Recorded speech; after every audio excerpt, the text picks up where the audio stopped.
let's talk about the chapters. These are unfortunate weird times in the release because I don't know how unofficials got released like a week early. Like sometimes like during the holidays I've seen like leaks come out and like people get rods like way earlier just because of like the time of the year. But to get the full chapter out on some of them like a week early, because we got like Black Clover, My Hero, and One Piece all had like their full chapters like leaked a week before this, and so most people know what happened. And I had a week to think about it. I have definitely put a lot of thought into this chapter because right now, given the last chapter, what we saw with Yuno, and then this chapter with Charlotte, this like it definitely seems like it. Obviously, we need the next chapter to kind of like fully confirm it. We're getting glimpses into the start of each fights, and members of the Clover are, just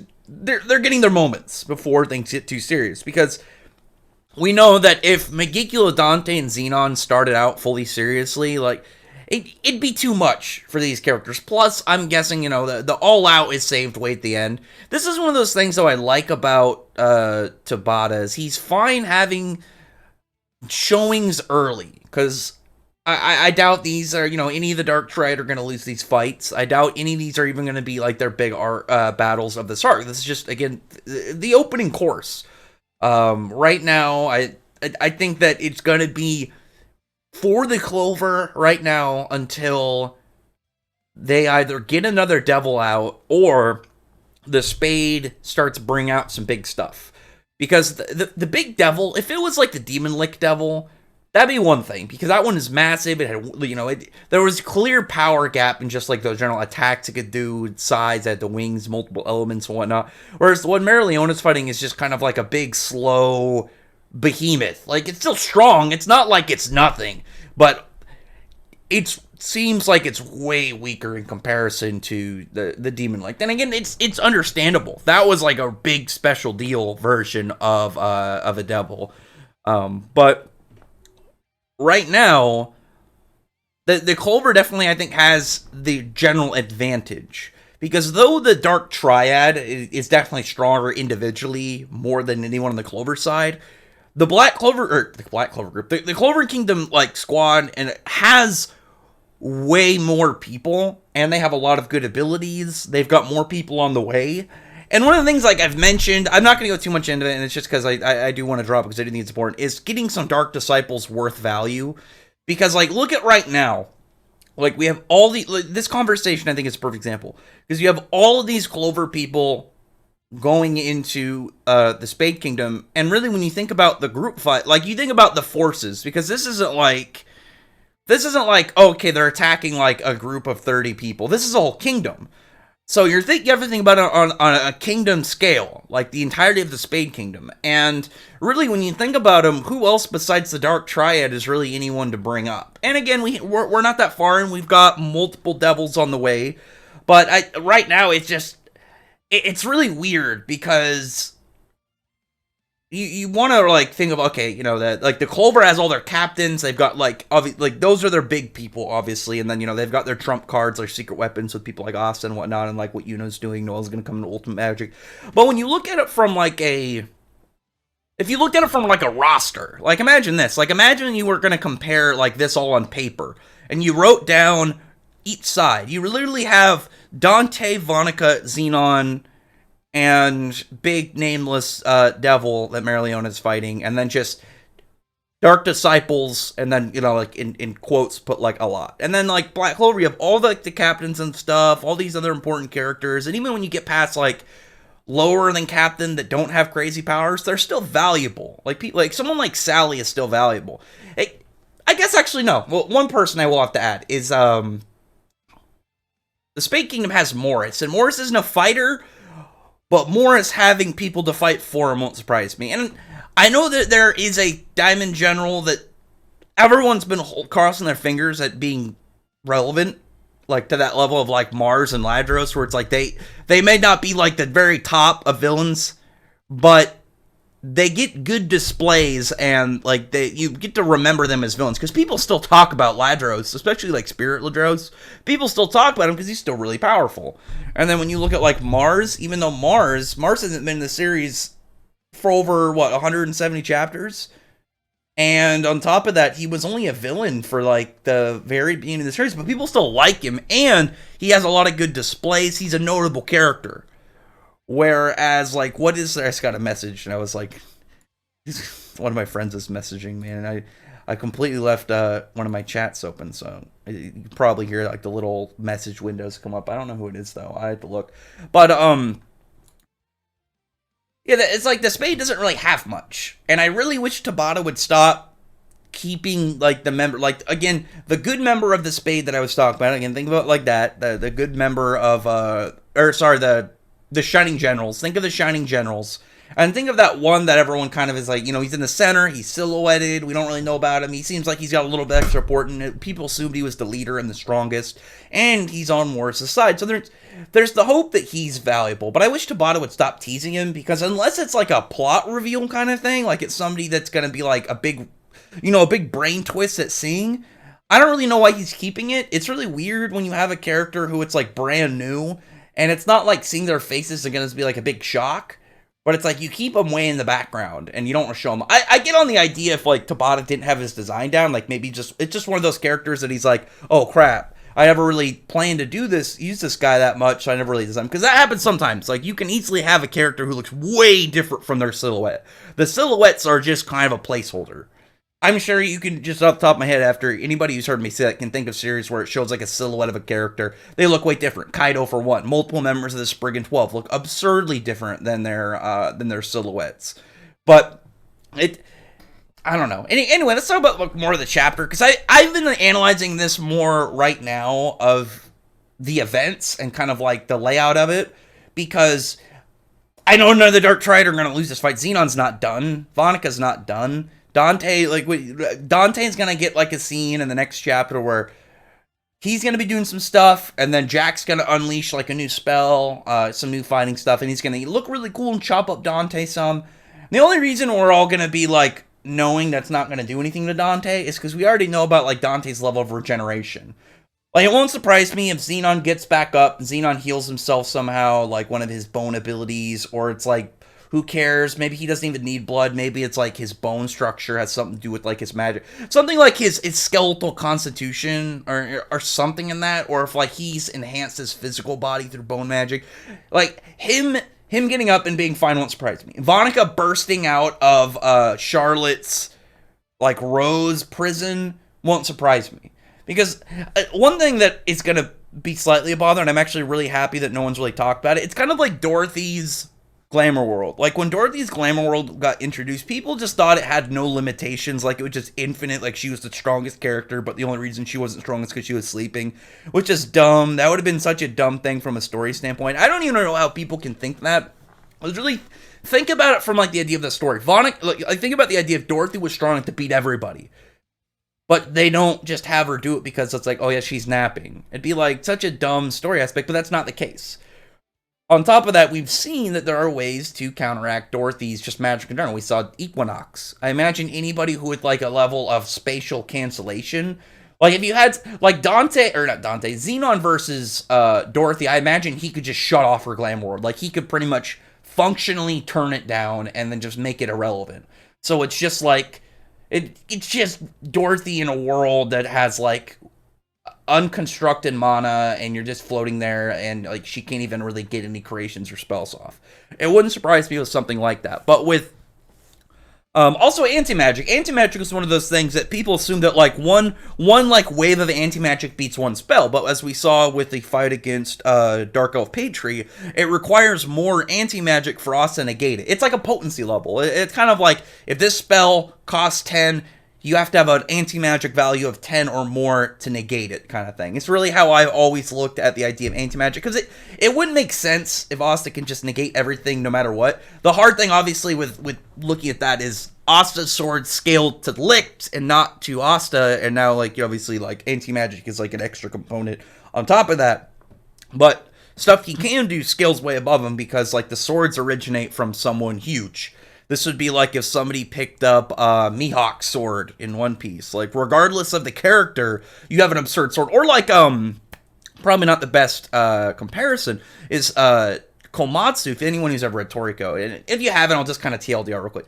Essentially, he isn't a fighter, but he had this knife that was made out of this, like, legendary dragon's fang. This, like, top of the world king level monster that ruled over an entire continent. So, like, he was weak as hell in fights, but he had this absurdly high level damaging knife. That's kind of like how Asta is at the start of the series, where he was strong, but his swords definitely were sitting way above him to like an absurd amount. And so with Charlotte, I imagine Charlotte's roses, they have her briars and their ability to absorb curses and whatnot. I also am still really curious if curses are a full different kind of category, or if it is like an off branch of magic. I've assumed it's like a full off branch or a full kind of separate category, kind of like curses in Fairy Tail, where it's like you have magic and you have curses. Curses originally stemmed from the concept of magic, but they became their own thing. To where, like, if you literally went up to a guy with like something that negates magic, it doesn't do anything to curses. And that's kind of like we've seen aspects of that in Black Clover, but also it's a little complicated because we have seen spells that have the word curse in it, but then we've seen like curses where it's like, no, this is a whole different thing seemingly.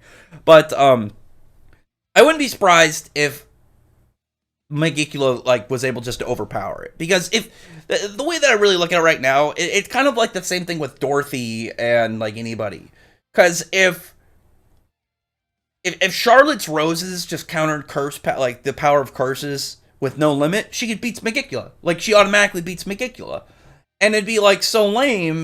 Like, if that was the case, I imagine it's something like anti-magic. There's a threshold. And I don't know, it would be weird if Tabata didn't design it with a threshold. He seems to be pretty good at understanding you have to show limitations on abilities and different techniques, so you don't run into that stuff. Like I said, like the idea of Dorothy just being above everyone else, that was silly. But anyway, the chapter, like, in general, like, I know, like, the two big things, I think one of the reasons people also skimmed over it, I blame Josuke, but I think Josuke, is all the Rill slander, which has been funny. I like Rill. Rill's kind of like Yuno to me, and like I enjoy them. I like them as characters, but I like some of like the jokes around them. And with Yuno, I understand Yuno's like, Yuno got in a bad spot for like all of 2020 with Xenon, and he hadn't had a good showing like all year. Like 2020 started out with him getting demolished and like barely living. Whereas in the last chapter, or not last chapter, but I guess the previous chapter, this one, seeing get that power up and get to kind of, push Xenon a bit, I was happy about that. Rill, I think, definitely has way less of an excuse. Yuno's was more of just like, the year started out with him losing, it didn't focus on him, so it really only felt bad from the concept of like the readers, because we had a long distance of no real positivity for Yuno, so it was like, oh, we can we make jokes on Yuno's part. Rill, though, the sad thing about Rill is Rill being a captain, and then Rill also being in the time skip, probably one of the more frequent characters. Like, he's obviously not primary main cast, but he's had a good couple moments in the time skip, and he hasn't really shown anything special or new. And so, like, he honestly has, like, a big target on him right now. Once he starts doing, like, cool new stuff, I'm sure the slander will die down a lot. But this was definitely, like, a chapter that kind of put him as a target. And I kind of am okay with it. Again, I like Rill. I think Rill's design is cool. I think he's a fun character. I like his magic.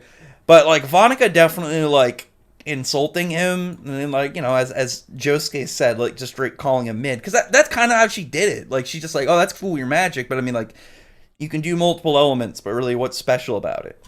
Personally, I've always thought the best thing about his magic really would just be kind of like terrain. Like, do you remember when he caught Goldrake, he made that pit trap? I think that his ability, like, actually, one of the things that is noticed in this chapter, I actually do want to compliment it, because it is something that I will actually give Rill credit for, because I didn't think about it, is afterwards, like, he uses that spell to counteract some of the Shining Generals who are, like, amped up with curses and by Megicula and Vonica and stuff. But, like, they use, like, a spell, like, they each use a spell, like, you have, like, a Fire and Wind spell, which is, again, sad. It's sad that Tabata didn't give these guys good spells. like fire and wind is cool, but really when you look at it, like the elements in Tabata's setup is like if he doesn't like, unless somebody has an absurd setting for an element, someone like Marileona, it's like you know that Tabata probably just threw them an element. Like he didn't have anything planned for these guys, so he's just like, okay, I have fire and wind, water, rock, plant, because the elements are easily the most, like the basic elements are the most used, and it's obviously very common for people to have them, but unless you have like a cool version, you're probably not going to be in a good spot. It's one of the things I think Leo has a problem with, because if Leo had his own magic, if Leo was like Nozel, where, you know, he's got like a spot amongst his siblings, and Nozel's not the best example, obviously, because he's at the top for his family group, but you know what I mean, where like if Leo didn't have fire magic, it would be so much easier to kind of give him credit for what he does, but both his siblings are fire wizards, and they're both way more powerful than him, and they both get way more screen time. Actually, well, Marileona gets more screen time. Fuego gets about as much screen time as Leo, but he gets like good showings every single time he shows up, and Leo does not, which is unfortunate. I like Leo too. Leo's in a similar boat as Rill, but Rill needs to do some stuff. But one thing I actually do want to give Rill credit for, because funny enough, like I was thinking about it, and then I was like, oh wait, he did something kind of like that in the chapter, is when he used that mud and water spell to block those attacks from the Shining Generals. He notes that Charlotte used like the land that he created, like, 'cause like when he used his spell, he made all this mud and water. So he notes like, oh, you know, she used all of the like the nourished terrain to make her spell better. And we don't know the degree of boost. Like, it's kind of... somebody made a joke about, like, me saying like and I'm alive. When I do my reviews, I want them to be very organic, so I mostly just talk. And obviously, if I get into, like, a word fumble or, you know, one of these words that kind of becomes word filler, just happens a lot. I don't really mind. I did think it was kind of funny. And it's like, yeah, but I want my reviews to feel as organic as possible. Anyway, like, if we saw this spell outside of this, and it's like half the size, but it's like, oh, Rill can double or whatever his percentage increase on certain spells with his magic, kind of like what we saw with Sharla in the Elf Resurrection when she made that like briar sheath for Yami's sword and helped him. If Rill, because Rill's biggest thing on like the way his magic works is the utility of it. It has a very like it's kind of like Dorothy's. But he's way more active, and I feel like there's way more to his magic obviously we don't know about. But if he can, on top of, you know, having this general kind of elemental counters and whatnot, and a lot of, you know, flexibility of his magic, if he can do more stuff like this, where he can buff other people's spells with his, I think that would make him a lot better. Because Rill has never been like a big... He's not like a super hacks person. Again, we don't know the extent of his magic. Maybe he'll get some crazy new spells. But just looking at it right now, he's kind of like, I compare him to kind of like Lucy from Fairy Tail. Like, he's strong, but like the people around him are just way better fighters. But he is still useful. He can still do a lot of stuff. He can still benefit being, or the team can still benefit from him being there. But I'm like, I don't think he should have to be like, oh, I'm just going to do support. Kind of maybe a little more like Wendy, where it's like, he knows how to support, but he also can fight. A little bit like I'm way more serious Mimosa in that regards, but obviously like Rill is way more of a fighter. I would really like to see Rill utilize more of this, more of how he can benefit other people, and then that could be step ups into like him getting stronger along the way. It's like him witnessing like the way that I imagine it is, if you think about it, it's like, imagine Rill way later, like years and years down Black Clover, and Rill thinks back to all the times where he was like useful and he was supporting these captains and other people in fights, and it's like, those gave me motivations for so many different things, and then like, he's able to create more spells, because obviously with the way he works with like painting magic is he can create, you know, different creatures and stuff with his abilities, and kind of like use various different elements and whatnot. Him seeing all these other experts in specific fields should open up a lot of possibilities for him. It'd be like if you had... It's kind of like if you had the Avatar, but it's like, hey, we're gonna have you just hang out you're gonna intern this guy who's like a master at one element, not in the way of like teaching, but you're kind of like watching, like more like an internship. They don't know, like your intention isn't, oh, I'm gonna go master my power, this area of this element that I can use by training with this character, but it's more of like experience through battle and events in the story kind of eventually connect to them. But for the most part, the only other thing I wanted to talk about this chapter, obviously, like, everyone's going off on Charlotte's new form. I think it's a really cool form. I like it a lot. I like that she was very smart with how she had, like, worked around her abilities and took her curse into how it could benefit her as well. I did like that. I thought this was a really good Charlotte chapter, and Charlotte's one of those characters has been in a long time, and we haven't seen a lot of her until lately, because like before this, like what was the most we got of her character? It was more Carla than Charlotte, but we're getting a lot of Charlotte seemingly in this arc, and we even got some more anime stuff with her lately, and then the fight right now. The thing though, I picked this panel. I figured a lot of people are going more for like the chapter or like the panels where it shows Charlotte her form or wrapping up Vonica. I'll probably use one of those panels for like the thumbnail, but I wanted to use this one for like the primary chapter panel because I like to use the ones that either interest me the most or I think just, super sick art spreads and whatnot. The reason I like this was my favorite panel out of the whole chapter though, and the reason that it was is I really liked how Charlotte did enough that Megicula just came out. Megicula was so interested in Charlotte, not from like, you broke my curse, so you were able to figure out. It was interesting. I like this. This is a person trying to work around my curse and use it to their advantage. I've never seen somebody capable of this. And it opens up Megicula's character more than just being, I'm a bad guy in the background. It gives Megicula more personality. And we haven't seen a lot of Lucifero. We don't even have a name for Xenon's devil yet, but obviously Megicula has been the longest out of the three. And I like seeing moments like this where it gives very, very important core aspects of this guy. Because this is somebody who's now breaking past one of Megicula's abilities, this mortal who is getting the jump on him. And instead of it being like a point of anger, he's like, this is fascinating. So you can tell that he's more Megicula, whether Megicula's a dude or a chick, I don't really care. Regardless, Megicula, it seems to be way more of a kind of like a curse scientist kind of guy. Because I like imagine like Megicula in a field is just observing, taking down notes, trying to figure out new ways to use curses, which is probably one of the reasons like different between the different abilities from the triads. Because right now I think out of them, Vonica has the largest array of like different abilities with curse warding magic. She has a lot, like for the most part. What like Dante has, he's got like the general gravity manipulation. He's got like the crystal weapons and whatnot. But that's kind of like just an extension of the general gravity manipulation. His